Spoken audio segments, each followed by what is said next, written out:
Well, that wasn't what I expected. Hi, everybody. Welcome to Afterburner. I'm Ryan Pike. He's Robert Munich. Thanks for joining us on a Wednesday evening. And Robert, I'm pretty sure that when you saw the calendar and you saw yourself, okay, so it's me and Pike doing a post game on a Wednesday night against Buffalo on a back-to-back, you thought to yourself, guaranteed loss night. It was a Buffalo team that had been rested, a Flames team that, according to the broadcast, got into their hotel sometime after 2:30 Eastern time. After not a very, they were okay against Chicago. It got away from them. I thought they were hanging around, and then Chicago did Chicago things, and the Bedard effect was in full effect on Tuesday night. And so, if you had thought to yourself, guaranteed loss night, you probably weren't the only one. No, and they end up scoring 6 goals. It's the first time all season that they've scored 4 or more goals on the road. I definitely was not expecting that whatsoever. And for those of you who did not watch the game, here's how weird the game was.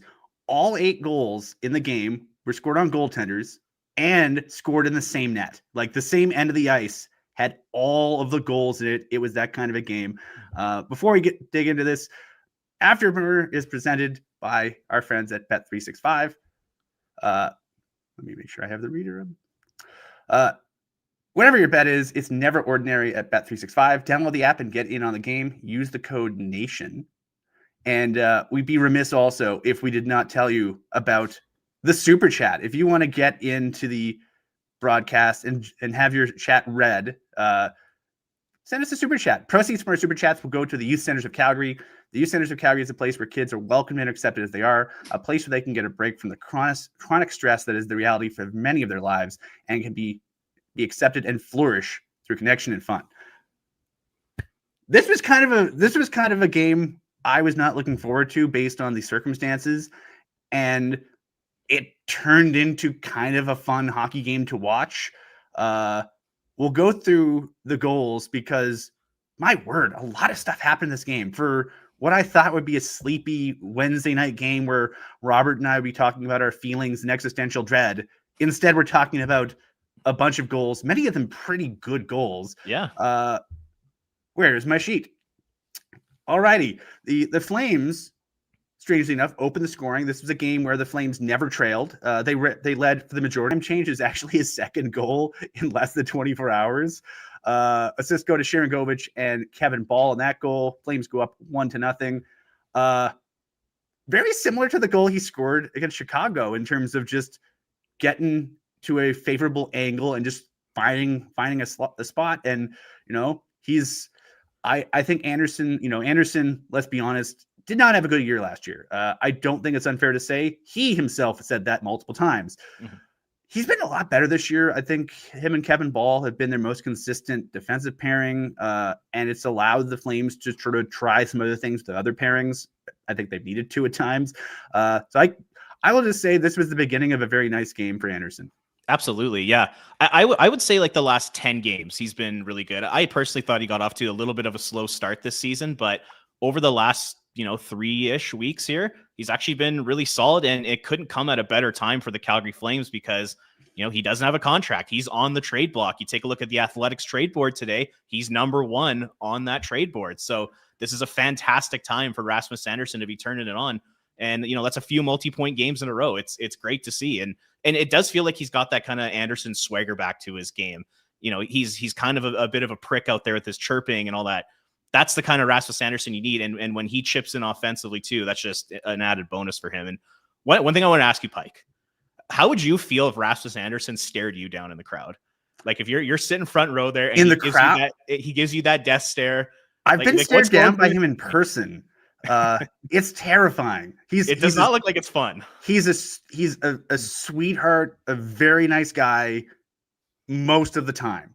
But yeah, that's stare down. Like I think if you're in the crowd, at least you have like the boards and some plexiglass between you. But yeah, he's been he started off decent, and I think he's found that other level to his game. I think folks were hoping he would find. Yeah. That just over 6 minutes later, the Flames scored again, a 2-goal lead on the road. What? Just go to Kadri and Yegor Sharangovich. That put up the Flames 2-0. Both goals, the first 2 goals, the exact same 5 guys on the ice for the Flames, and pretty much in both plays, all the guys were involved, which I think when the Flames are doing things the way they like to do things, that's the kind of thing you see. Absolutely. And you got to give Yegor Sharangovich credit for that first period specifically. That actually might have been his best period of the season. You take a look at the play he makes on that goal there. He does a really nice job shielding the puck, protecting the puck, makes a really nice play to Nazem Kadri. Like there was not a lot of room to make that pass, puts it right on his tape, and then Kadri does the rest there. So good on Yegor. He gets back in the lineup yesterday. I think every Flames fan would agree he was not good. It was an opportunity for him to show that that he cares, that he wants to be in the lineup, that he wants to make a difference, and he didn't do it, but he did it tonight. And I do give him credit for that. So good on Yegor. Yeah. But just when we thought it was safe to go back into the water, the Sabres came back in the second period. The Flames, I'd say, borderline dominated the first period. They were very good. You'd obviously expect the home team coming out of the locker room down 2 goals would have a bit of a push. They did. And the puck goes into the corner. Both Kuznetsov and Mackenzie Weegar go for the puck in the corner. It's Kuznetsov's side, so Kuznetsov is supposed to play the puck there. And so Kuznetsov just plays the puck up the wall, intended for expected the pass or what the thought process was in that play. But as a result, it goes right to Matthias Samuelsson, and he just takes a couple steps in and just shoots it from that faceoff dot. And there was bodies, there was chaos, there was a little bit of confusion in the zone, and as a result, gets past Devin Cooley. Can't really fault Cooley on that. It's a very nice shot off kind of a weird turnover. Yeah, 100%. There was a lot going on there. I don't blame Cooley at all. That's just one of those goals that happen, 5 minutes and change later, it's tied. On this play, that's the score. And so at this point, I'm pretty sure anyone with a Flames Snuggie, a Flames Slanket, any number of Flames accoutrement in their dining rooms, living rooms, or dens had that sinking feeling in their stomachs because, again, here we go again. They got in at 2:30 in the morning. They came off kind of a disappointing loss. They played real hard in the first, played less good in the second, but I would argue still played hard. They just, they didn't have a response to a lot of things the Sabres were doing. And so based on the macro, the Flames entered this game having won 5 of 21. The sort of smaller scale, back-to-back games with travel and getting in that late. And then you didn't skate in the morning. John Beecher's making his debut, and he's never met any of these people in his life outside of a handful of guys. There's a lot of stuff being, sort of being thrown in at once. I'm pretty sure a lot of Flames fans had the "here we go again" kind of thing.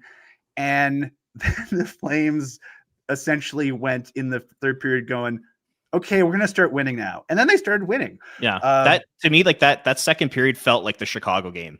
It just felt like they couldn't get out of their own zone. Buffalo was just working the puck around. They looked really slow. They couldn't get their forecheck established. It was just an ugly period for sure. Yeah. There was urgency in the first. They looked a little bit like they were lacking urgency in the second. That third period though, this is like, if you want to see the platonic ideal of what the Flames should look like when they are doing the things that the Flames think they should be able to do consistently, that first 10 minutes of the third period especially was quite good. Let's get into it. 2 minutes and 2 seconds into the third period, the Flames that you have in the slot there with wonderful number 27, Matt Coronado, who did not score any. Actually, he did. We'll get to him later. He's actually riding a three-game streak of some kind that we'll get to. But he has 2 guys with him in the slot there. And if you look just past him, Morgan Frost is all alone. And that's Buffalo Sabres hockey right there. That Buffalo photo Sabres right there hockey, is but Buffalo it's also Sabres hockey. I know it's a cliche, go to the net and good things will happen. From days of yore, this guy scored. Yeah, that was a good hockey play. Beautiful pass by Huberdeau. Really good situational awareness by all 3 guys in the ice. No notes. That is what that line should look like when they are doing things properly. That's also vintage Jonathan Huberdeau too. That's the Huberdeau that we were expecting to see over his first 3 years in Calgary. That elite playmaker, that guy that can put a puck right on guy's stick and put him in like the best scoring opportunity possible, just like Morgan Frost there. We haven't seen a ton of that this year. It's kind of one thing I've been disappointed in with Huberdeau is the lack of the elite passing, but that was a great example of what the Flames are hoping to see from him. Precisely. Assists on that goal to Huberdeau and Coronado.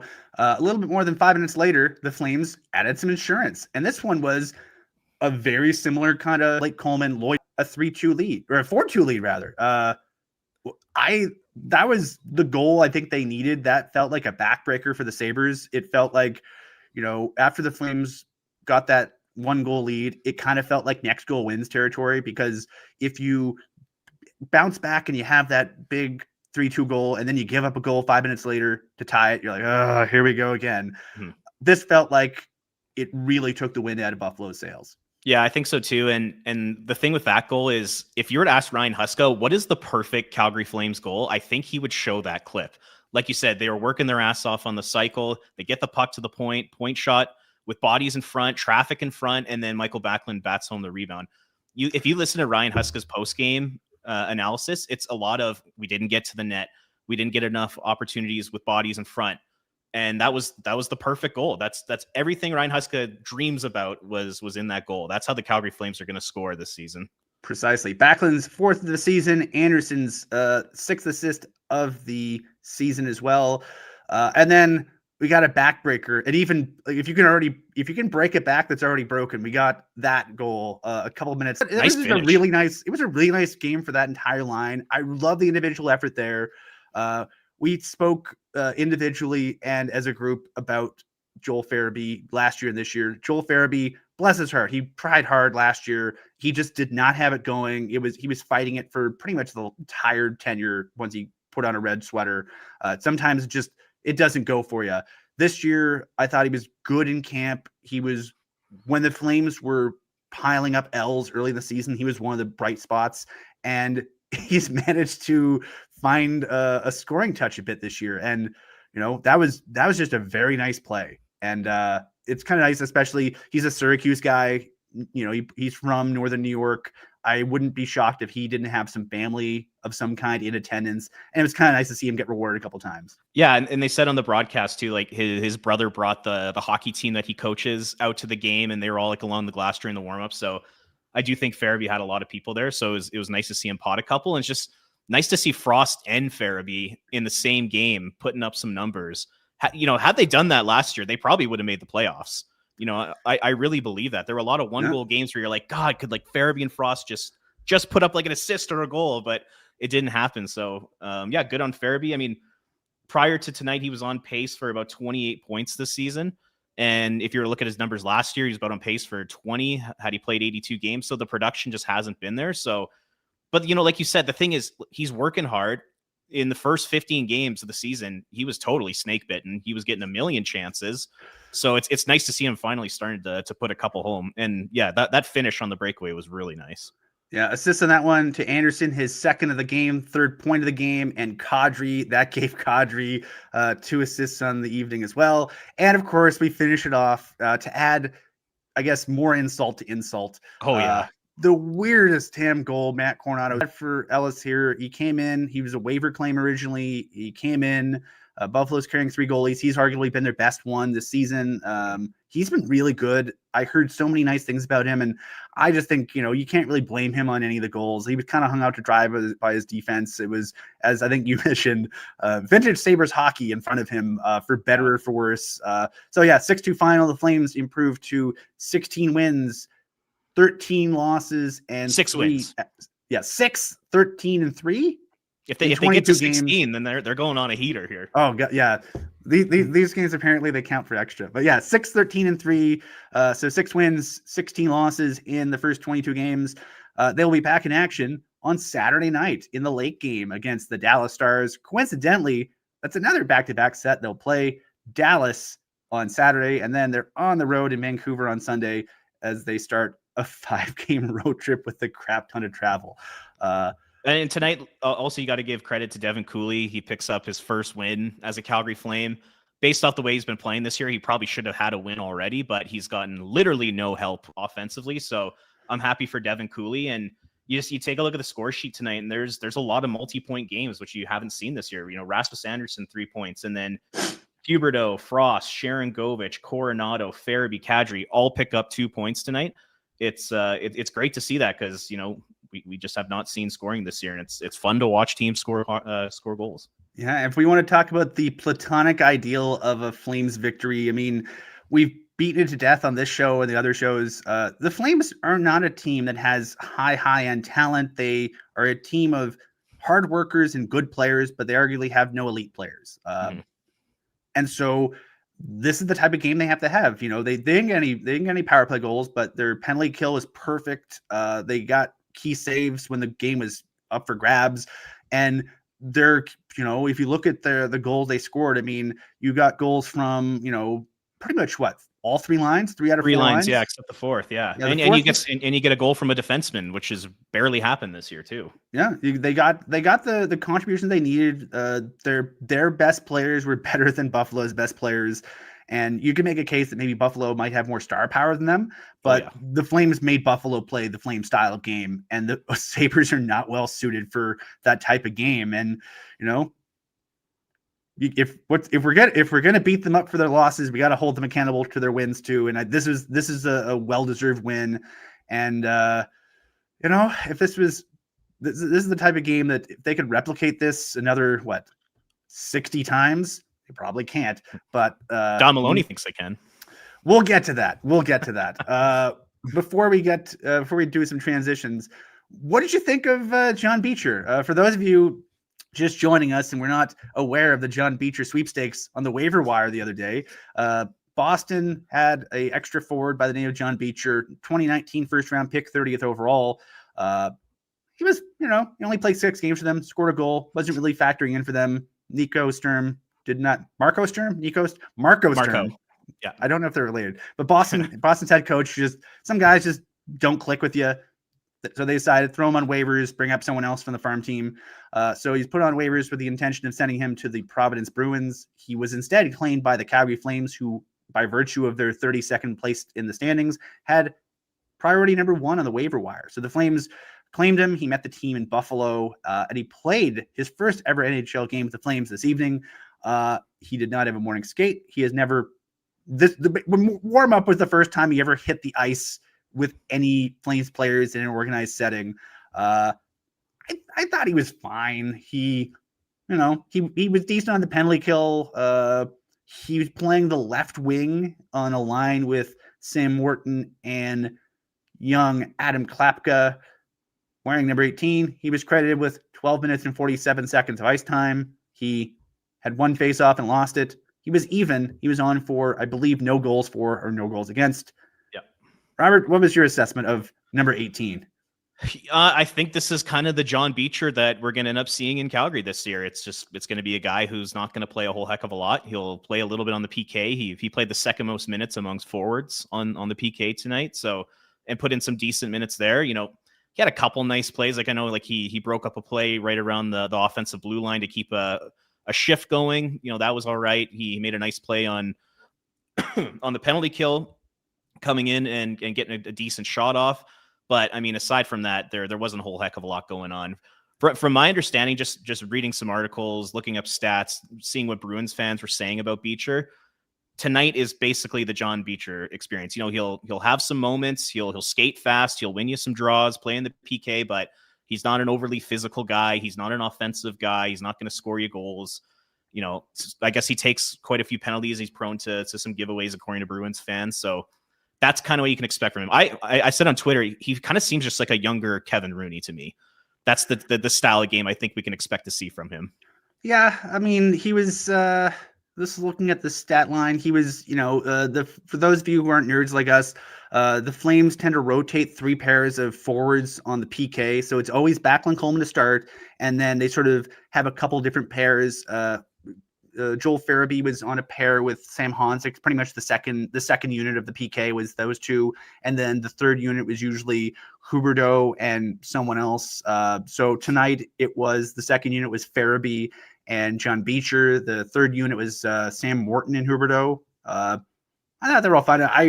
I think Sam Morton was fantastic against Chicago, and I thought he was merely pretty good this evening. Yeah. if He barely played though, he had 10 minutes. He played a little less PK. So I think the difference between him and I think their difference in ice time is about 2 minutes. And I think a lot of that can be attributed to a little bit more 5-on-5 time for Beecher and a little bit more penalty kill time for Beecher as well, because he was higher in the rotation. So I don't know.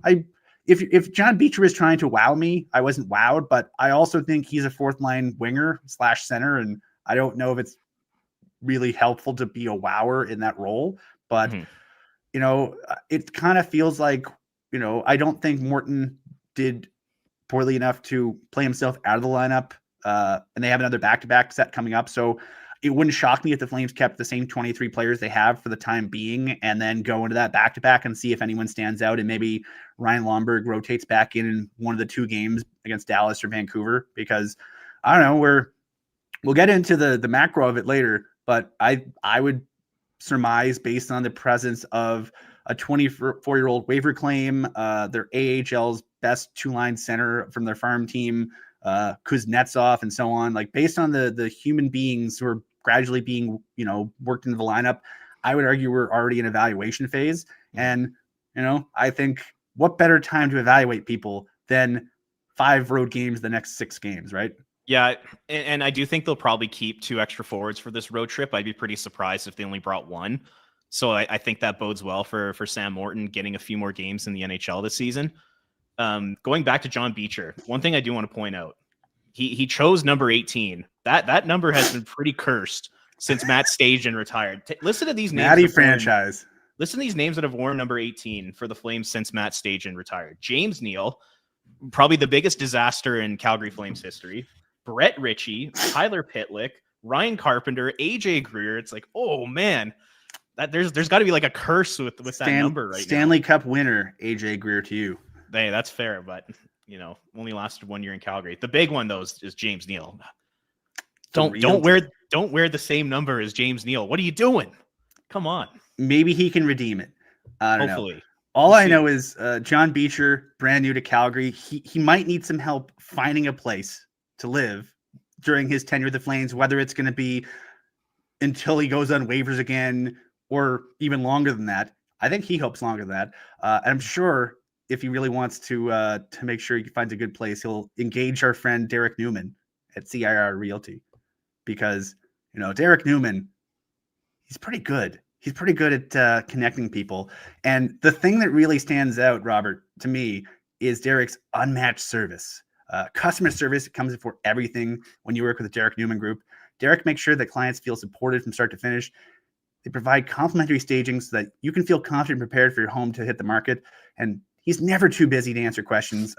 I was told that he was at some World Series games and Jays playoff games. He'd be on his phone, checking in with clients, making sure everybody's good. So he's off gallivanting around, taking his vacation time. And even when he's off the clock, he's on the clock. That's the kind of guy Derek Newman is. That's the kind of service you get.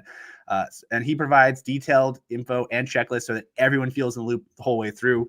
So if you, sir, need to find a place to live, whether you're a National Hockey League player or someone with a less stressful job, if you're interested in buying or selling your home in the greater Calgary area, call Derek at 403-619-6661, and he'll make it easy for you. That is a true story that Pike's saying. I was on Afterburner with Cammy. Cammy texts Derek. He's at the World Series. You think he'd be like engaged, fired up, watching that game intently? He's replying to Cammy, who's a loyal customer. So, good on Derek. What a good guy. And more so, when you work with Derek, you're not just a loyal customer, you're a friend.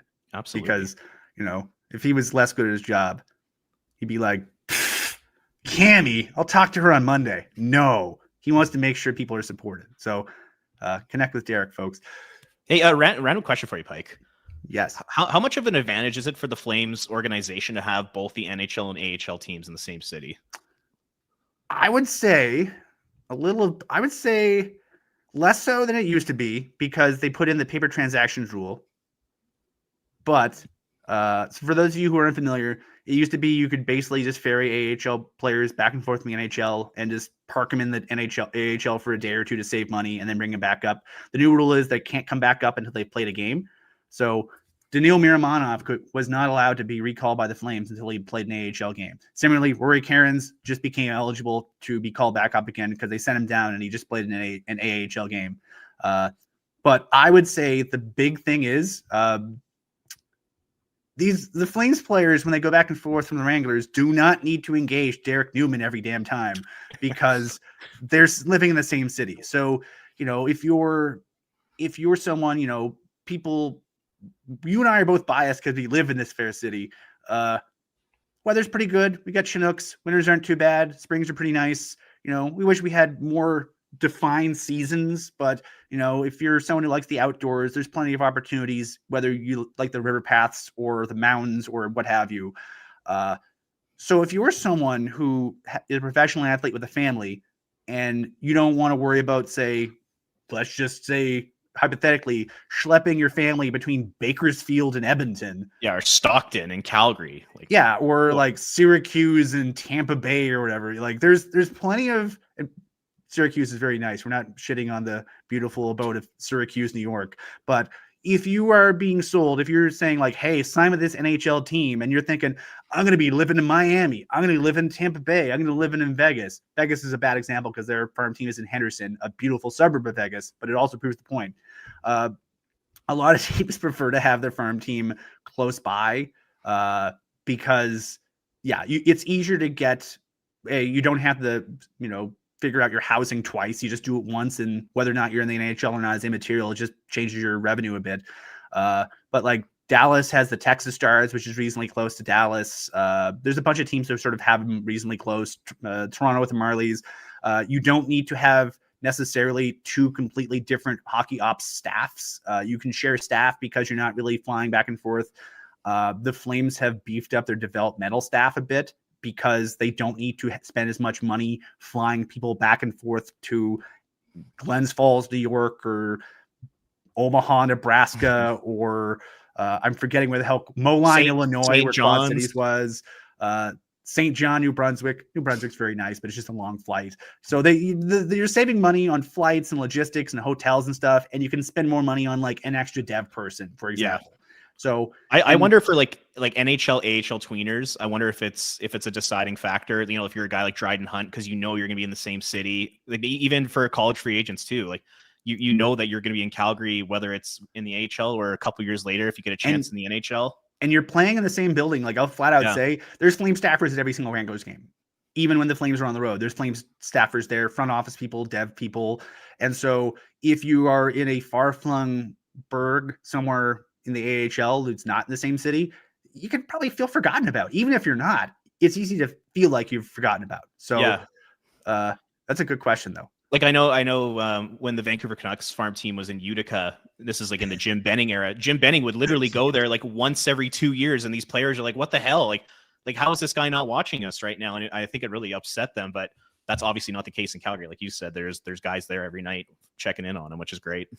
Upstate New York. Speaking about guys checking on stuff, let's talk about an interview that happened on the broadcast. So to set the stage, friends, John Maloney, the president of hockey operations for the Calgary Flames, is on the road trip. And during the first intermission of the broadcast, he had a nice chat with Sportsnet's Brendan Parker. We know Parks very well. Parks is a really good broadcaster, really good interviewer. And I thought, Parks asked the questions I think that everyone kind of wanted asked. And, but if we come across critical of here, I'll just straight away, Parks, we love you. It was a good interview by the person doing the interviewing. Robert, what did you think? What were your takeaways from the intermission interview that was on the Sportsnet broadcast? So this is the first time someone in hockey ops has talked to the fans through the first 21 games of the season. So, and it's been rough. People are not happy, both with the on ice product and with NHL insiders and reporters saying that the Flames aren't willing to go into a full rebuild and they're not willing to listen to trade offers on some of their top players right now. It's very frustrating. So, when I heard Don Maloney was going to be on the broadcast, the first thing I thought was, okay, this is a chance for the front office staff, the guy who's leading the hockey operations department, to bring some confidence to the fan base that, hey, we understand the situation. We know what's going on. Don't worry. We got the situation handled when we have a plan in place. I felt like that did not happen. And I believe we have some clips. Yes, you can tee them up. You can tee them up. Jack, play the first one. Let's go. How would you assess the first quarter of this season for your club? Well, it's been terribly disappointing. The way it works, in the summertime, we review the prior season. We go to ownership with a plan to move forward. When we looked at last season's team, we had a good finish the last 3 months. We thought we could come in and build on that. Unfortunately, it hasn't gone our way so far. I look at the period we played. The way we have to play all the time is that intense, hard to play against. That was our reputation last year. We're hard out. And this year we haven't been able to kind of, we've seen flashes of it, but certainly not enough. But we're not throwing in the towel. We know we've got a lot of work to do. There's 3/4 of the season left. We just have to keep working. And we know we've got good players here. We've got a good veteran group. We've got some younger players that push. We've got a great young goaltending tandem. But we have to put it all together. We talk about it, but at the end of the day, there's no red. You don't get medals or red ribbons in this league. It's winning or losing, and we haven't done enough winning. Let me ask you a question, Robert. He can read the standings as much as anyone else can. Did anyone really expect him to use the phrase "we're throwing in the towel" 21 and a half games in? No, I mean, as the president of the team, you can't say that, because now the thing is, when you're doing an interview like this, you have to appease players, you have to appease fans, your coworkers, your ownership group. There's a lot of stakeholders who you're trying to send a message to. And if he comes out and says, the season's over, well, that's telling the players that you might as well quit. And you can't do that as the president. But at the same time, he's trotting out the same company line that they did last season. We have a good veteran team. We're a hardworking team, all this kind of stuff. And it's like, well, every team in the NHL is a hardworking team. You need more than that to build, to become a contender. It felt a little tone deaf. The fans.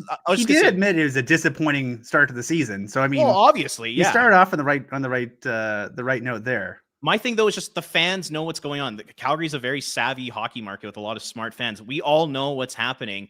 And for him to come out and say, we have a good team, we have really good veterans, we're still in the mix. It's like, you're lying to us. He never said in the mix. He said there's still 3/4 of the season left. Well, he might as well said that. That was a factual statement.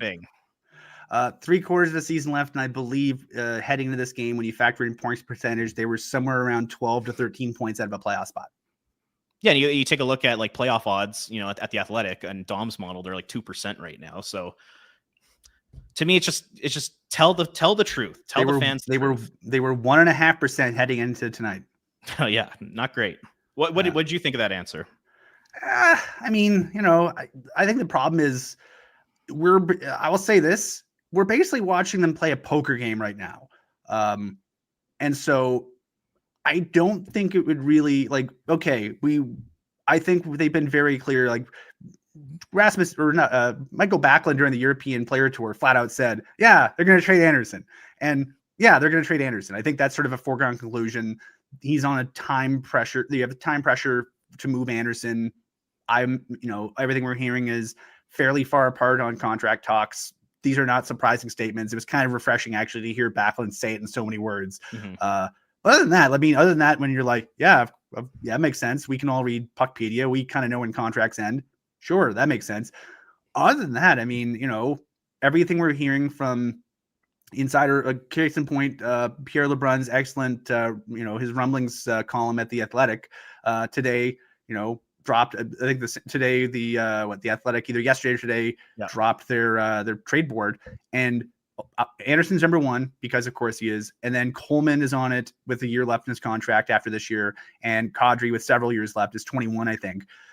And with both those guys, the messaging we've heard from the insider class has been, Flames aren't really in a hurry to move anybody. Which it's like when when you're at the food court. You're a little bit hungry, but you're not starving yet, so you don't really need to make a decision. So you're like, let's see what's good out there. You're willing to listen to offers, but you're not really gonna just rush and shove people out of the way to get to Taco Bell because you're hungry right now. And the way they're communicating everything, the tone of that interview, kind of spoke to me as, we're doing our thing. If you want to make an offer, pick up the phone, but we're not in a hurry to do much, man. Yeah. The thing for me is I really hope Craig Conroy's gone out there and said, hey, we're open for business. And between now and the trade deadline, this is what I'm looking for. And if you meet it, great, we'll make a move. But like you said, I'm not in a hurry to do it, but I really hope Craig's going out there and saying, hey, I want a first round pick and a top prospect for Nazem Kadri, establish that with the people who are going to be in that marketplace, and then just let a bidding war happen over the next few months here. That's what I want to see. But if you listen to every single NHL insider, they're all saying literally the exact same thing, that they're not willing to do this right now. They're not willing to even really entertain trade topics right now. That doesn't make sense to me. I think you're hearing the words, not hearing the message behind the words. It's, when you hear Darren Dreger say that people around ownership are telling him that they're not in a hurry to trade Nazem Kadri, for example, he said he doesn't want to trade Nazem What's Kadri. In brackets behind that is at the prices they're being offered.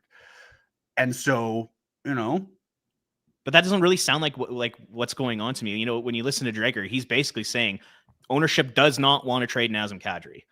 And when Flames fans hear that during the season they're having, and considering they haven't made the playoffs the last 3 years and the future does not look great with this current core group, you roll your eyes at that. You're like, come on, everybody in the hockey world can see that this team desperately needs to rebuild and they need to move on from these veterans and take advantage of this. And everything we hear from the management and ownership is that, you know what, we actually kind of like this group and we want to be competitive next year. And devil's advocate, we've never heard from ownership. We have never heard from ownership. Okay. Yeah. I've covered the team for 15 years. I've never directly heard from ownership. You hear secondhand from ownership. Yeah, but But like Pierre LeBrun said it in his article today that ownership doesn't want to trade Kadri. Darren Dreger said it. Every insider is saying it. And now you're hearing Peg Notice say that there's a disconnect. And, to me, that screams ownership wants to keep this thing going and they want to keep the train rolling. And maybe management wants to take a step back and do some in the future. But I believe we have more clips. Let's roll it. Shane Perek. I like that. I mean, it sounds like a name. What do you think of that answer? I mean, again, it's very much what we've heard before. I mean, it's sort of reusing a Trelivingism of you take your cues from your team, which we've heard in various forms from various executives for the Flames. Hell, I've heard it dating back to Al Coates. I mean, yeah, you take your cues from the team, and when you're I don't know. I think when you're the team that the Flames are this season and you're behind the 8-ball, I will, as much as I'm playing devil's advocate, I will fundamentally agree with you with the premise that, okay, let's be honest here. If they make 0 trades whatsoever this year, they're still, based on the start they've gotten off to, there is a very good chance they're well positioned for the draft lottery, making 0 more moves. It's virtually impossible to dig out from this kind of a hole, even if everyone starts playing the way they did last year. I think heading into this game, to get to 94 points, they had to play 664 hockey. And I believe 2 Flames teams in franchise history have played that over an 82 game clip or an 80 game clip. I think one of them was the 87-88 Flames, which won the President's Trophy and were the best team in franchise history. And I think the other team that was second in that ranks was the 21-22 Flames. Yeah, that makes sense. Is that it was the 21-22 Flames. So yeah, you do take your cues from the team. And I do think they've been taking a long-term view of things. I don't think this year, I don't think the plan was, oh boy, golly, they're going to stay in the mix and then trade everything with the kitchen sink out if they were close to get over the line. I think they looked at last year's team, went, okay, Frost with a full training camp and a good summer, probably feels better about where he is. I think he's been better. Farabee, same thing. Perek comes in. Maybe he has some growing pains in the first half. I don't think they could have anticipated the injuries, how physically overwhelmed he's been at times. But I want think Zary to step up. Yeah, I think if you look at as much as a lot of last year's team was, good Lord, they got some good bounces last year. And a lot of guys had good years, but a lot of guys that had good years were young and could conceivably continue trending upward. So I don't think you had to squint too hard to see them take a step, but I would also argue that the step they would take would be going from barely missing the playoffs to barely making the playoffs. I think Right. that was sort of the maturation process they would see. And then maybe next summer you would entertain a Coleman move. Like say this year you play the year, get close, try to get in over the line. If you do, great. If you don't, it's a good experience for the kids. You trade Anderson for whatever you can get for him, ideally a first and yada, yada, yada. And then summer, if you get good offers for Coleman, good. You move Coleman and put in a kid. If you don't have any kids that are pushing him out right away, maybe you hold on to Coleman and do the same thing you did with Anderson and trade him in the summer, in the deadline or whatever. Because, as much as Anderson didn't have a great year last year, I still think teams would be lining up for a right shot defenseman. Same with Blake Coleman. Blake Coleman could play on my team any day of the week. I don't, if Blake Coleman is wearing another sweater, I don't think it'll be because anyone with a Flames resume has any ill will. I think it's just business. I think he wears a letter for a reason. He's very well regarded. But at the same time, when you get off to the start that you do, I don't think you say it changes everything, Brendan. But I also don't think you go, it doesn't change. I think you gain the ability to do some of the things that Flames are currently doing. Like they have a 23-year-old defenseman playing in their top four with their best defenseman right now. And turnover aside, I thought Jan Kuznetsov's he was very good tonight. He's been very good through his first 8 games this year. I'm pretty sure he's going to play 10 games and he'll lose his waiver exemption because he's been good. But if you don't get out to an ugly start, you probably don't feel like you can audition Jan Kuznetsov, right? If you don't get out to a bad start, you probably don't feel like you can audition Sam Morton, right? If you don't get off to a bad start, you don't feel like you can claim Johnny Beecher off waivers and then, let's see how he does. So I don't know. I would have said very similar things, but I can see why some fans would be kind of nonplussed by some of the phraseology. The line that I didn't like is when he said, the players make decisions for us, or sometimes the players make decisions for us. And, you take your cues from your team. I don't agree with that. I think if you have a long-term plan, I think you stick to it, even if you do have a miracle season like the Flames did last year. In my opinion, I wrote an article about this last year. I thought the Flames were a bad hockey team that was being held up by a really good goaltender and a hot start. They were not a good team. Between November 1st and March 1st, it was about 75% of the season. They were dead last in goals scored by about 15. The next closest team to them was the Nashville Predators. They were a bad team last year, but Dustin Wolf held them in there. So when I hear him say, you take your cues from your team, well, if you do that, then you say, this is a 96-point team last year. We missed the playoffs by 1 point. They were a good team. Let's keep going with this group. But if you actually dive into it, you look at it, they were not a very good team last year. They weren't a very good team the year before. That's where you need the long-term vision. That's where you need to stick to that long-term plan, because it just feels like they're delaying the inevitable each year as we continue to get closer to the opening of Scotia Place. It just feels like they're going to have to rebuild here. And they just continue to push it out. And then it's a little frustrating. And for this year, for me, it's not about just getting into the draft lottery. It's also about collecting more assets for the future as well. So number one, if you trade a Kadri, you trade Anderson, maybe even a Coleman, then you really bottom out. Then you really give yourself a good position in the lottery. And then on top of that, you also get probably additional first round picks. You probably get additional young players. And then it just kind of continues to build for the time Scotia Place opens for the first or second year when you hope to be a contender. That's I think what Flames fans want to see. They just want to see that long-term plan being put into place and not change it every single year, where it's, we got 96 points, we're going to change our plan. Now we got 60 points, now we're going to change our plan to this. And then we're going to get back to 85 points. Maybe we're actually decent, we're going to change our plan again. That's kind of what it feels like is going on in the front office a little bit. Do we have more clips, or is that all we got? I think we got one more. One more, okay. We're not rushing these players, and that's why I know everybody wants this rebuild a little quicker than he said it. Rebuild, he said it. Retooled, see the young players, but we're just determined not to throw young players in before they're ready. It doesn't work. It's no good for your culture. We go into the season, we want to win hockey games. We expect to be a playoff team. That's how you have to enter in our minds every season. Obviously, we're 20 plus games in. We are always reassessing, reevaluating. So we're just, we want to, we're going to show up the next 2 periods and hopefully win them. And then we're going to go back home and play Dallas. We've got a team we want people want to watch and be proud of. And I think last year the identity we established as this hard-working, competitive team, that's who we are as we evolve and bring in more young players into our system. So when they're ready, they're going to get a chance. Yeah, part of me kind of felt bad for him.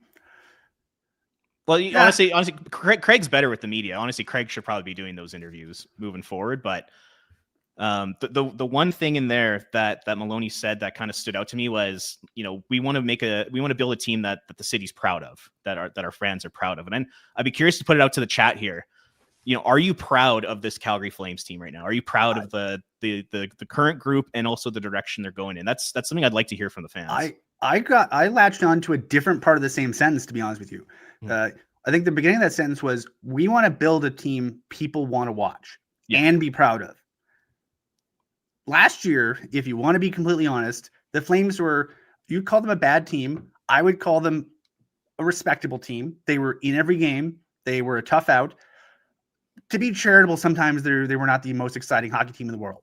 And I think especially when if you're a fan, a new fan, someone in your early 20s, early 30s, you're probably you're someone who became a fan during the beginning of the True Living years, where all of a sudden, pretty quickly we had Sean Monahan, Johnny Gaudreau, Matthew Tkachuk, Sam Bennett, maybe Dougie Hamilton for a good chunk of that, Mark Giordano, and the goaltending was usually kind of okay, but Brody, Backlund. Yeah, you had a bunch of exciting players, and right now, I don't think the Flames have bad players. I think they have many good players, but I would just think the talent level they have right now, they don't have anyone that gets you out of your seat. They don't have the ability to play run and gun hockey, and for them to be successful, they basically have to. It was we brought up that just dreadfully boring game they played in Philadelphia during the last back-to-back set on the last road trip. And bless their hearts, that was the type of game they needed to play at that point. They had lost a few in a row. They had looked fairly bad. Like, they weren't playing their style of hockey well, nor were they playing many styles of hockey well. And so they buckled down and played their style of game. And, when their offense was not coming as well as it did tonight, they had to play a boring game and basically drag Philly down into the muck. And they won. They have been successful playing that in the past. The last couple of years has basically been, a team realizing that they might not have the high-end talent they used to have, adapting very astutely, and at times embracing a style of play that can at times be challenging for a casual fan to watch and get excited about. And if you look at the team, I'd say the players that fans are most excited about, obviously Dustin Wolf. I would say he's the closest thing they have to elite talent. I would almost, on a good night, I think he is an elite talent. Coronado, he's probably their best natural goal scorer. He's pretty exciting. They have, Zane Parekh is an exciting player. They have some guys in the system. If you watch the Wranglers, Matvei Gridin can be exciting. Hunter Bustevich can be exciting. They have guys that have flashes, but I would just argue that they don't really have anyone right now at that Gaudreau or Tkachuk echelon. And as I'm sure many of you in the comments have mentioned, the best way to get those guys is high in the draft. Sometimes you find them in the fourth round because they're small in the USHL and everyone's like, I don't know. But that's, some of the most exciting players in the franchise history are the guys they got early in the first round. For sure. The one last thing I'll add just about the Maloney interviews. He kept going back to, we're a very hardworking team, and that's what we're all about. And that's great. You obviously want a hardworking team, but you can't just build your entire identity on work ethic, because there are other players on the other teams that also work hard. Other teams work very hard. They also have work ethic. You can't just rely on that as your overall strategy to win hockey games. In my opinion, you have to add more to it. You have to add skill. You have to add, more system play, more elite talent. Like that's what really puts you over the top. You add that along with work ethic, then you're really cooking. So, I get it. They're trying to sell tickets. They're trying to build excitement and say this is a really hardworking team. But at some point, it's like you can't just build your entire identity on that. Yeah, it's like trying to sell baseball tickets while you're playing small ball. It's like, who wants to see bunts and stolen bases? I mean, they win you baseball games, but sometimes you just want to see some dingers. And bless their hearts, the Flames are not a team right now that has the power in their lineup to hit dingers. So they have to play small ball. And it'll win them. It won them a lot of games last year. It'll probably win them a fair amount of games the rest of this year, even if they tear out some of the veteran talent and send them elsewhere. But, fans love dingers. That's my takeaway. Let's go to the road ahead for our friends at Platinum Mitsubishi. It's family owned and operated by lifelong Calgarians. At Platinum, lease and finance rates start at 0.99%. Check out the Mitsubishi Outlander PHEV, Canada's best-selling plug-in hybrid SUV.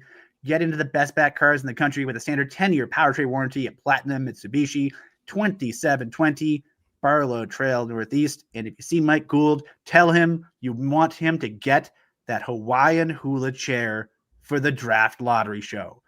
That's right. We're planning ahead already, and I'm going to give him a few months to get that damn Hawaiian hula chair. If you know where we can get a Hawaiian hula chair, email me, ryan.pike@bettercollective.com. That is a serious thing. I really want Mike to get his damn chair because, I don't know, at this point, it's a long season. We're all trying to get through it. We all deserve to have some fun, and it'll make that goofy boy smile getting his damn Hawaiian hula chair. There's no better way for him to recover from getting judo tossed by Cami Kepke than in the Hawaiian hula chair. We alluded to it, Robert. The Calgary Flames are playing a lot of hockey lately. So starting on Saturday, they're basically playing a game every 2 days until the cows come home. Here is a brief snippet. Saturday night, they are back home at the palatial, the historic Scotiabank Saddledome to host the Dallas Stars. Then immediately they'll jump on a charter flight and head to Vancouver. Well, they will play the Vancouver Canucks on Sunday at Rogers Arena in scenic downtown Vancouver. Then they will fly again across the bloody continent to Tampa Bay, where they will play the Lightning on Wednesday. Friday night, they're in Florida in Sunrise to face the Florida Panthers in whatever their arena is called now. Then on Sunday, they go to Raleigh, North Carolina to face the Carolina Hurricanes. Then December 2nd, they close out that just atrocious road trip in Nashville, and they will face the Nashville Predators in, I believe, the finale of their season series. Close to it. I forget so. if they play one more time. I really hope that it's the finale. So I don't want to watch that anymore. It is a stretch of 6 games in not a lot of days, 5 of which are away from home. I believe they're playing 10 or 11 road games in the month of November. Yeah. And like the Tampa, Florida, Carolina, 3 games in 5 days. Like, oh my God, that's brutal. I am admittedly an optimist. If you can't tell from the tone of everything I do on these programs, the math could start getting away. The math is already not good for them. My stance has always been once they need to hit a 700 points percentage in the remaining schedule to get to 94 points, it's not quite white flag territory, but you might as well just start bringing some Wranglers in here and there for a week and trying them out as they've kind of already started. But I think you almost hit official this ain't happening, bud territory. And this road trip, I mean, if we weren't already at or past get living or get dying territory, I bet I butchered that quote. Get busy living or get busy dying territory. There we go. This road trip looks scary on paper, man. Oh yeah, it's absolutely terrifying. Like you said, you start with the Dallas Stars. Not easy. They're on fire right now. They're a legit cup contender. The one easy game could be the Canucks. They are not playing good hockey right now. They are getting badly outchanced. They're scoring on like 28% of their shots. That's not sustainable. That could be a winnable game. But then the Lightning, Panther, Hurricane 3-game trip there. 3 games in a row. That's got to be probably the hardest in the NHL. And I know the Flames have struggled on those 3 games historically, especially in Carolina. I'm old enough to remember, Robert, when we called it the Southeast Division because it was Atlanta who were bad, Washington who were bad, Tampa and Florida both bad, Carolina was bad. You could just go in and have a good week of just the beach and barbecue in Carolina and then just beating up on some bad teams in the Southeast Division. And not now anymore. They're all good. And Atlanta's in Winnipeg. So who's doing better? I'd say everybody is doing better in that division now. Yeah, I'd say that's fair. And we'd be remiss. I know we've got a bunch of draft honks here. We see you. We know you. We love you. The CHL, NHL Prospects Challenge games are this coming week. They play Tuesday in Calgary and Wednesday in Lethbridge. Good seats still available. You will see many players that could potentially be wearing red sweaters come mid to late June. So go to chl.ca/prospects challenge for all the kinds of information. That's going to be kind of a fun couple games. It's for those of you unfamiliar, we used to do one game a year, and it was a selects team of random CHL players who are higher the draft rankings against another one. It was CHL versus CHL. It was pretty good, but they only played once, and I don't know, you're playing against guys from the same leagues. There's not really that much animosity there. So now it's a CHL super team of draft eligible prospects versus the U.S. National Development Program's under 18 team. And so you got, some good team players from both systems. And with the Canada-U.S. angle, you kind of have an extra bit of bite to it in the last couple of years. Don't know what happened there, but it'll be fun. I'm going to be at the game on Tuesday, so I'm looking forward to it. If you see me, please keep your distance. I'm very mean to people. Or say hello, whatever the hell you want to do. You're all adults. But yeah, it should be fun. So that is a free plug to our friends of the CHL, because that'll be a lot of fun. There was an interesting CHL game this evening, Robert, between two young boys that have a spot in the hearts of many Flames fans.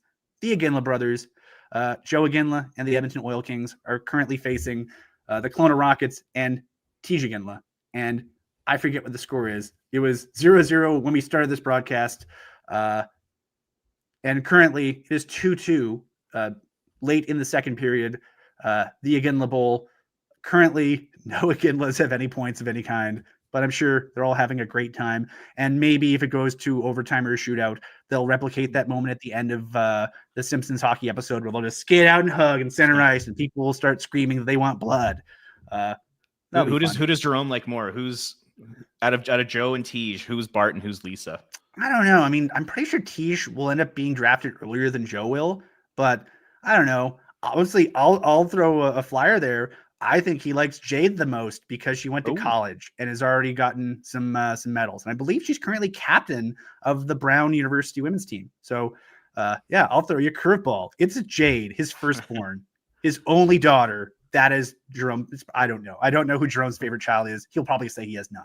What's the outlook on Joe Iginla in terms of where he's going to be drafted? Is he like an end of the first round, beginning second round kind of guy? Second, third roundish so far, but I think he's also a guy that's, he's off to a hell of a start offensively this year. And so he wasn't really on the first or second round radar heading into this year, but I think he's creeping up. So he's at 20 points in 24 games, which is pretty solid for a 17-year-old. Yeah, and I imagine we'll see a lot of things. I think Tej will probably be right into the World Junior mix. We'll give a shout out to Eric Francis of Sportsnet, who got the scoop earlier today that if he's healthy, Zane Parekh, the plan is for him to be loaned to the Canadian national team. We also got news out of Sweden earlier today that it certainly sounds like Theo Stockselius, the Flames' second rounder this year, won't be recovered from his skate cut in enough time to be made available for Sweden's national team for the World Juniors.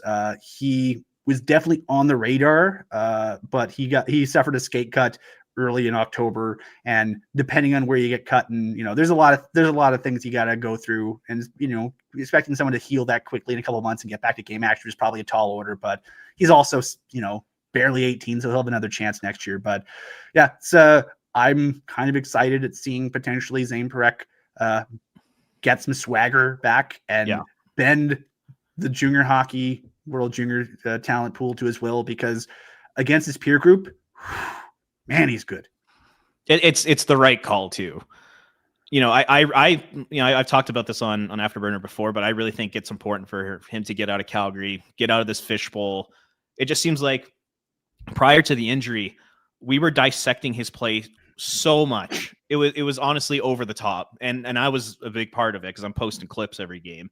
So it's not on everybody else. So it's on me as well, right? Yeah, it's my fault too. So it'll be good for him to go there, get out of Calgary, like you said, get some confidence back, play with guys his own age, and he'll be the guy on that blue line. I really believe that he'll probably be their best defenseman, first power play unit. Like, he should go out there and dominate, and I think it's going to be an awesome experience for him. Hopefully he's healthy in time for it. And Robert, where a great place to watch the World Juniors is?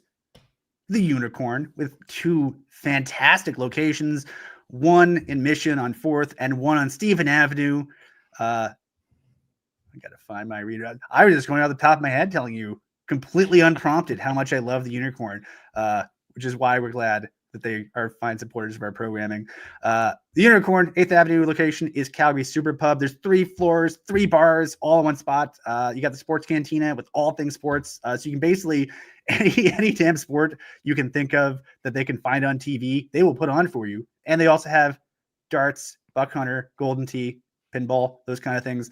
And on game days, $7 pints of Molson Canadian right in the heart of Stephen Avenue and right by the train. So if you want to go there before or after a Flames game, check it out. It's a good spot. And if you're old like me, it's just down the road from the old school version of the Unicorn. But, the Unicorn grows with the rest of us and is transformed into a super pub with 2 fabulous locations. So check out the Unicorn. It's like only one of, I think, 6 like designated Molson Hockey House bars. So if you're at one of their locations before the game, you're wearing your Flames jersey, there might be some Molson representatives there that can give you some tickets to the game, if you're lucky. So make sure you're there pregame as well as during the game. Pregame, and this goes without saying, service jobs are tough. If you're nice to your servers, you probably have a better chance of them pointing you out and being like, those guys are pretty cool. Make sure you give them the tickets. So, just good behavior is generally rewarded in life, and especially towards service staff who they got to deal with some yahoos sometimes. Especially this time, something about Christmas and New Year's parties just bring out kooks, people who just don't go out very often, and they don't overdo it. And when you go out, be nice to your servers. That's our public service announcement. Absolutely. And, our unprompted, completely impromptu verbiage about how much we love the Unicorn. Another group we want to shout out is the dear people at the Calgary Health Foundation. Everyone loves. Hey, Robert, have you ever met Lanny McDonald? I actually haven't. Oh my God. Okay, you need to meet Lanny. I'll say this with no reservations. He's as awesome as you would hope he would be, if not more. We all cheered for Lanny's comebacks before, but he made one that didn't involve a slap shot.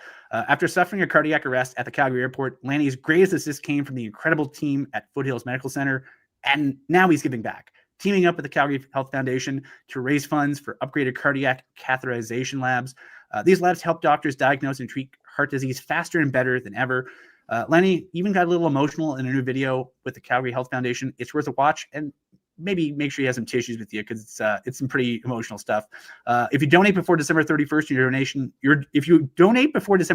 your donation will be matched. So head to givehealth.ca to learn more and to donate.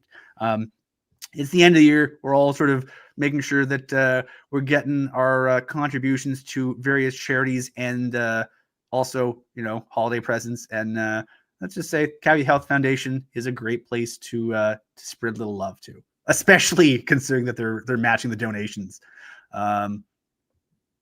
What else we got? Robert, we're just over an hour, but I wanted to ask you about something. You wrote a column on FlamesNation.ca earlier this week. And I'm curious for you. Are you surprised / how surprised are you that we have not yet had an announcement of an extension for Craig Conroy? Yeah, honestly, if you take a look at the history of the Flames organization, it's probably not that surprising. I think there's been a tendency or a bit of a reputation that they're comfortable letting their hockey staff go into the final year of their contract without a new one in place. And we saw that with Brad Treliving. He signed a 3-year contract in 2014, and he didn't sign his next deal until after the season. I believe it was like May 17th or right around that time. So, Craig Conroy might be in a similar situation where they're just going to want to see how this year plays out and go through their year-end meetings, and Don Maloney will give a presentation to Murray Edwards and decide if Craig's the guy or not. So when it comes from that standpoint, I'm not that surprised. But at the same time, because of the position where the Flames are, because they are going in this retool rebuild road, you definitely want to give a vote of confidence to your general manager, the guy who's setting the plan for the next 5 to 10 years for your organization. And having him on the final year deal, I don't think it makes sense. if he's your guy and you know at the end of the year you're going to give him a contract, just do it now. Like I said, give him that vote of confidence. I don't understand where they're coming from. The one theory I have is, if Murray Edwards gave Craig Conroy the mandate when he hired him originally to say, okay, you're going to turn over this roster, but while you turn it over, we are going to remain competitive and we are going to push for the playoffs. Well, all of a sudden the Calgary Flames are in dead last. They're playing bad hockey this year. They can't score goals and the outlook doesn't look great. Does Murray Edwards look at this situation and think to himself, this isn't good enough. This isn't why I hired you. My mandate was to stay competitive. You've taken my team into 32nd and it's not good enough. I'm curious if that is something that is going through ownership's head. I don't think it's going through any Flames fans' head, but I'm curious because of their want to be competitive every single year and that drive just to kind of remain in the mix all the time because the Flames are as bad as they are. I'm almost wondering if Murray's maybe having second thoughts on Craig's future. So it's a really interesting topic. It would have been nice for Brendan Parker to ask about that. I get why he didn't. He's the part of the rights holder, so I totally understand where he's coming from. But at the same time, it would have been nice to hear from Don Maloney about his thoughts on the job Craig Conroy's done, and maybe hear his side of the story. But yeah, it's pretty interesting. Hey, the irony. I've known Craig too long to be fully objective. I will point out that I think it's kind of ironic that when they signed the 2-year extension for Ryan Huska, one of the justifications that Craig gave us when announcing it was, just the idea like, oh, you don't want to be a distraction. And, I don't think Craig really is too nonplussed or whatever by just the idea of like, yeah, he knows that he's astute. He worked really closely with the last two general managers, Berkey and actually Jay. three GMs if you include Burke as a GM. So yeah, last three GMs. So I think he knows how the game is done. He knows how things tend to be done, and so I'm surprised in a way, but I'm also not that surprised. But I also think if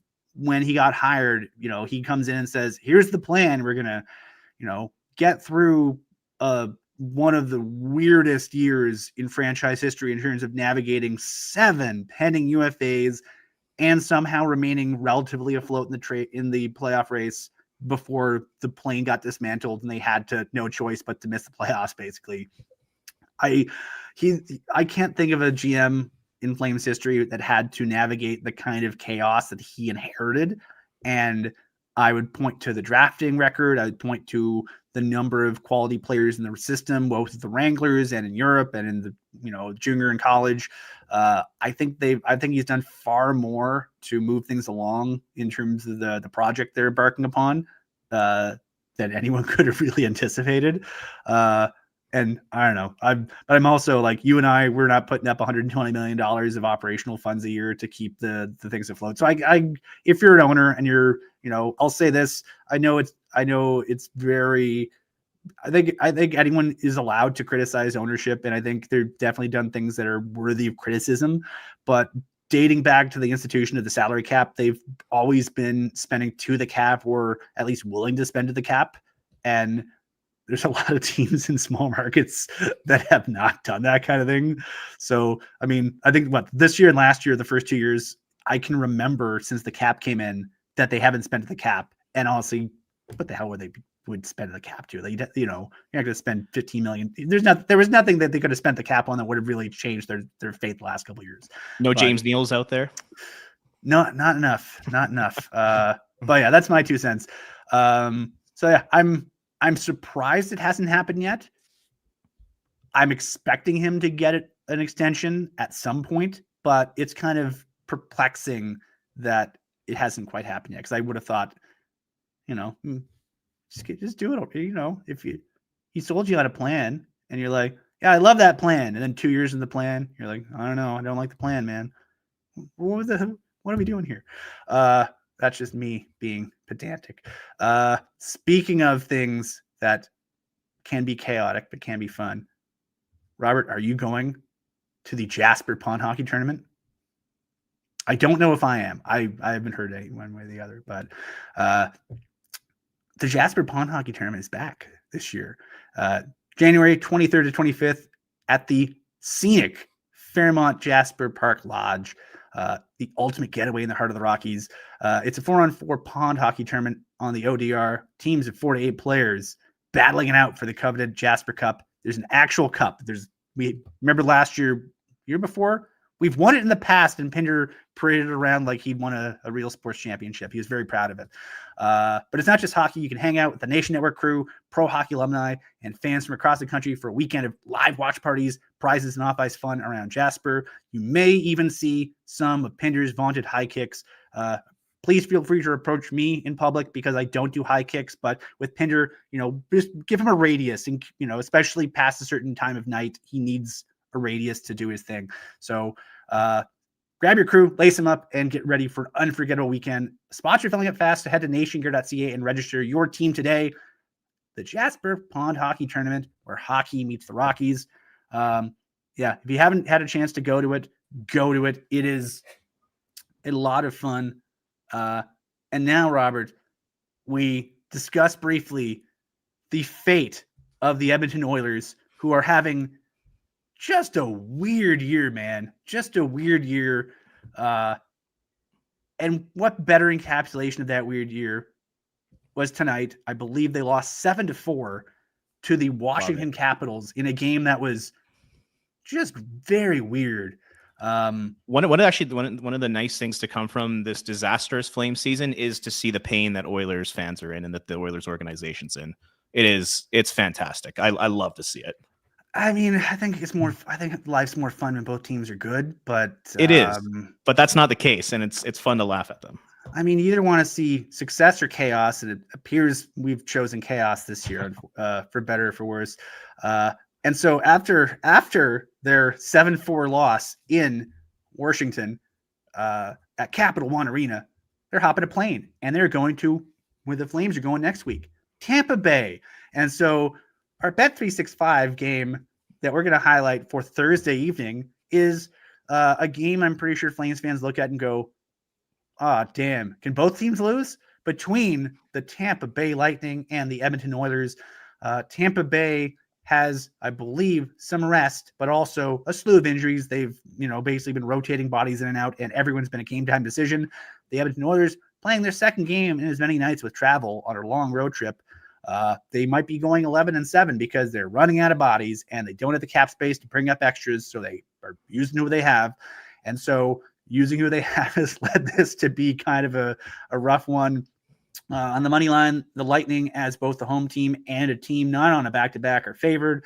But this is also the kind of game where, the Oilers have a couple of players that might just say, screw it, we're scoring 90 goals and score 90 goals. In which case, then you're trying to figure out if the Edmonton Oilers goaltending will allow 7. Robert, what are your thoughts on this clash of titans in South or West Florida on the Bay? Yeah, I mean, they're two teams that are very good on paper that are both struggling right now. I got a feeling the Oilers they're going to work their way out of this. I feel like they're too good not to. All it take, and the Pacific Division is so bad. Like, all it's going to take is for them to go on like a 4-game or 5-game win streak, and all of a sudden they're right back in it. So, but for this game specifically, I'm liking Tampa. That's a tough place to play. They always have weird names to that arena, but what's it called now? I forget. Oh, I was working the Canucks game the other night when they were there, and I was like, what are they calling the arena now? Like, it used to be like Amalie Arena. What's it called? There's one Florida. The two Florida teams have always had like the most perplexing arena names.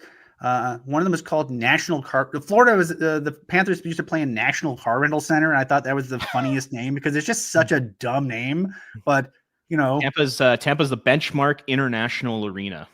I think that's a bank or an insurance company. Yeah, that's what it sounds like. But anyway, it used to be the St. Pete Times Forum. Remember that in 2004? That was a better one. Giving me flashbacks. That is our highlighted game for Bet365. Never ordinary with Bet365. And as we mentioned, use the code NATION. We have some super chats in, and if you have any questions for myself or Robert, we'll prioritize super chats. We will shout out the wonderful person who donated $399.99 unbelievable the super chat last. Jack, do you remember who it was? I want to give them an actual. I want to cite their name properly. One second, I got it. He sent me a message last night. Very good guy. Was it a mistake? Like, was there a decimal point mistake? Or No, was that... no mistake. Amazing. He sent me a DM last night. Yeah. Love that. Wow. And they're doing it for the kids. You're doing it for the kids. I mean, come on. Think of the children. So, Reed Star with $2, still very generous. We're not saying any generosity is more generous than the others. Stu with the Boeing 737 save percentage against the Caps. Fantastic. Smiley face. Yeah, Edmonton's. I'm on the other show they had the AI video of the fake Pixar trailer with Connor McDavid wishing for a goalie, and it's the toughest position in sports. And I could never do it, and I applaud anyone with the guts to put on any amount of padding and stand in front of that kind of vulcanized rubber. But that position's been a mess there forever. Like, when was the last time they had like an established, legit number one guy? Like, it might have been Cujo. Earlier than that? I don't know. Like, maybe Cam Talbot the 1 year. I mean, he played like 72 games that season, but it literally might be Cujo. Maybe. Thomas or Dwayne Rollison. Dwayne Roley the goalie. Tommy former Salo. Flames legend, Roley the goalie. It's been a while for them. I'm sure everyone in the chat is just beside themselves with sorrow for the Edmonton Oilers not being able to find a goaltender. So, yeah. Sorry, Stu. I believe we got more. We got a couple. We do have more. Chats. I want to shout out Scott Chapman. That's his name. Scott Chapman, a fine gentleman, a generous soul, and legitimately a lot of kids are going to have their lives materially benefited because of that. So, thank you, sir. Awesome. Who else we got? Big dog. Big dog. If there's 3 W's, you have to say dog. Good win to pad the sadness. Coronado second in points and goals. Bison emoji. Fire emoji. Morty looks good. Deserves more ice time. Thoughts on Morty. Thoughts on Beach. Robert, what do you got? Well, we already talked about Beecher. We both thought that, he's just okay. That's kind of going to be the John Beecher experience moving forward. But Morton was outstanding last night. Just had an incredible game in Chicago. I was so impressed with him. It was a little bit quieter tonight. I didn't think he was quite as physical or impactful, but I still think that he deserves to be in the lineup on Saturday in Dallas. That's for sure. Yeah, I think at the very least, if I'll say this for him. Like, imagine if you finally get an opportunity to get a promotion at your job, and then the next day they bring in like the owner's son or something. Like, they're just bringing somebody who's very obviously earmarked for your job, and then they're like, oh, he's starting tomorrow, and you kind of know, Sam Morton went to college, he knows how the world works, and so you probably know, okay. Well, if they bring in this established guy with 100 and something more NHL games than I am, I'll just do my thing. And he played. That's legitimately one of the better fourth line games I've seen from anybody in a while. And so, if you're in the old fashioned idea of like, we're going to create competition, that's kind of how you do it. You bring in a couple new guys, one from your system, one from out, and then you go, okay, battle it out. So if the idea is, if you're going to get some progress in the organization somewhere, even if it's just you have 4 or 5 guys scrapping out for fourth line duty, okay, I can think of a worse plan than that. So I think based on 2 games, I think Morton deserves to hang around at least. If I was up to me, I'd keep him around at least through the road trip. And then when you get back, beginning of December, see how you feel. Even for a game 82 last year, I thought he was outstanding. Like, he's had 2 very, very good showings in the NHL already. He has been as noticeable in his NHL outings as he's been in the AHL, and I mean as a compliment. He's a guy that you never really worry about, and occasionally he does things that make you go, "Oh, I didn't know he could do that." So he's good in the preseason too. Like, I legit thought that he had a shot at winning that fourth line center job. So good on him. I believe we got one more super chat. Tim Jones, $2. Who says no? Kadri for Tige. Probably Utah. I mean, they already have Cooley. They already have Schmaltz down the middle. I think they love Tige there. And Kadri, he's 35, 2 years left on his contract after this year. I don't know if that would make sense. Yeah, and the optics could also kind of be weird. The idea, like, the first draft pick your franchise ever had, you have all those fun photos in Sphere with the owners and, him, and everyone's so happy. And it's like, whatever happened to that guy? Oh, he traded him to Calgary. Oh, that's not a very good ending to that story. I'd much rather have him play for our team for a zillion years. And, when they have, any kind of success, it's a better story, I think, for that franchise if he stays. And so, yeah, I don't think Kadri alone would get it done.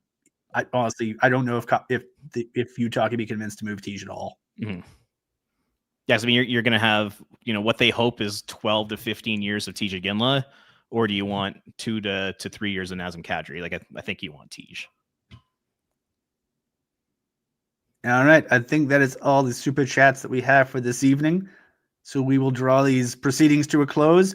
The Calgary Flames won a hockey game tonight. They scored 6 goals. The other team scored 2. It is the second half of a back-to-back. None of us really expected many of these things to unfold, but that's why we watch the games, for weird stuff to happen. Case in point, a goal that Matt Coronado scored off the glass and off a goalie's leg and in. Just like he drew it up. Oh, there we got another super chat that just snuck in. R&B, under the wire, $2.79. Would you guys use a pick on Joe Iginla? Robert? Yeah, I mean, I don't see why not. Second, third round pick, yeah. They got 2 thirds. They got their own third and Vancouver's third from the Zadorov deal. Zadorov trade. So, I mean, if he's around in the third, I think you kind of got to, right? I haven't watched Joe Iginla in the dub. The only time I've ever seen him live was at the Circle K Classic, and he was very good there, but I haven't really had a chance to watch him in the dub yet. So I probably have to watch him a few times before making a case. But on the surface, sounds like he's a really good player, a smart player, comes from a great family, obviously. So, hell, why not? Western Canadian, scores a lot. If you ignore the name bar and just focus on the everything else, I think he's very, very, very compelling prospect. And then if you add in the name bar, you go, whatever happened to that guy? So, yeah. And I think that's the last super chat. Thank you, R&B. Yeah, so that's all we're going to do. So Flames are back in action Saturday night in a late game, hockey night in Canada against, coincidentally enough, the team that drafted Jarome Iginla, the Dallas Stars. Warmies will be roughly a half hour before the game on the Flames Nation YouTube page and our socials with Mike Gould. I'm supposed to do that one. I don't know who's going to be doing post game. It's not me. I'll be covering the game in person. So 2 other fine individuals will be. It might be it's usually the In the Dome boys. Yeah. Usually Jordan and Mike. Yes, it is Saturday late game. So yeah. So check him on Afterburner with the boys after the late game, and then we'll have a whole bunch more of these because they're on a 5-game road trip after that. So you'll be seeing a lot of us. And then Barn Burner Saturday or Barn Burner Thursday morning, slightly after 10. Whenever Jack feels like telling them to start working. usually 10 after, 50, quarter after, 20 after. 10-ish. Whenever Rhett gets impatient and he tells me to start. Whenever Rhett presses the button. We all know who's in charge now. It's the person who went to 3 Stanley Cup Finals. Yes, sir. Thanks for joining us, everybody. Flames win 6-2 over Buffalo. Oh, we got another super chat. Damn it! I'm trying to. We're coming up on trying to be professional and wrap coming it up on 90 minutes here. Holy! This rampant lion's always late. He snuck one in last night too. Oh god, this is a riddle. The Rampant Lions, $6.99. Pike, if the Irving is done in 2027, do we have any idea what the Leafs offered us for Anderson? The first premise of that makes no sense because it has to be done in 2027 because they have contracts and there are probably multiple versions of the schedule being drafted based on that. I would assume it was something close to what the Leafs gave up for Brandon Carlo. I don't remember what it was, but it was probably like something a first similar. Round pick, Fraser Mitten, and something else. I think it was a pretty big package. Something like that. I don't know if it's exactly that, but something in that vicinity was probably it. So, but yes, the arena fall 2027 and roughly what they gave up for Brandon Carlo. And that'll do it. Robert, thank you for this. Shout out to Jack, our outstanding producer, and all of you for joining us. 6-2 Flames win. that concludes the show. We'll see you guys next time.